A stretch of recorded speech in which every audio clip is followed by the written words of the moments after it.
City India news, महाराष्ट्रातील लोकप्रिय news channel.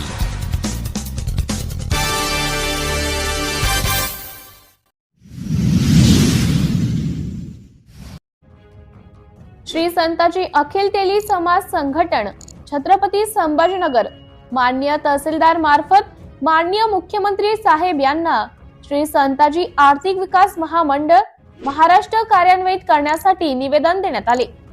Shri Santaji आर्थिक विकास महामंडळ राज्य स्थापन करण्यात आलेल्या सरकारी निर्णयाची प्रत्यक्ष अंमलबजावणी करून हे महामंडळ स्थापन करून प्रत्यक्षपणे कार्यान्वित करण्याबाबत आदरणीय मुख्यमंत्री श्री देवेंद्र फडणवीस साहेब यांना माननीय तहसीलदार साहेब छत्रपती संभाजीनगर यांच्या मार्फत निवेदन देण्यात आले।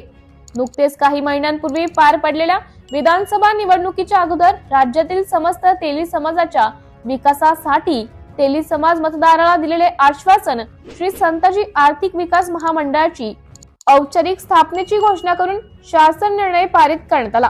परंतु निवडणूक होऊन मंत्रिमंडळ स्थापन होऊन किमान 3 महिने झाले, परंतु अद्यापर्यंत या महामंडळाची स्थापना प्रत्यक्षपणे अजूनपर्यंत कार्यान्वित होऊ शकली नाही। याची खंत व खेद महाराष्ट्र राज्यातील समस्त तेली समाजाला अजूनही चातक पक्षासारखी वाट बघत आहे।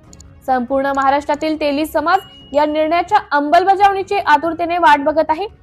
श्री संतोष गायकवाड पालखेडकर जिल्हा अध्यक्ष छत्रपती संभाजीनगर यांच्या नेतृत्वात श्री संताजी अखिल तेली समाज संघटन छत्रपती संभाजीनगर आपणास निवेदन सादर करीत आहोत।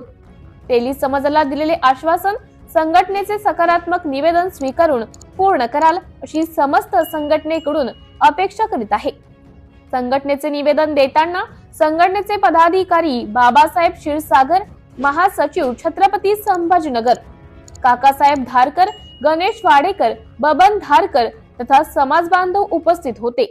माननीय तहसीलदार साहेब यांना निवेदन स्वीकारून आदरणीय मुख्यमंत्री साहेब यांना आपल्या मागण्यांचं निवेदनाच्या मार्फत पुढे पाठवण्याचं आश्वासन दिले।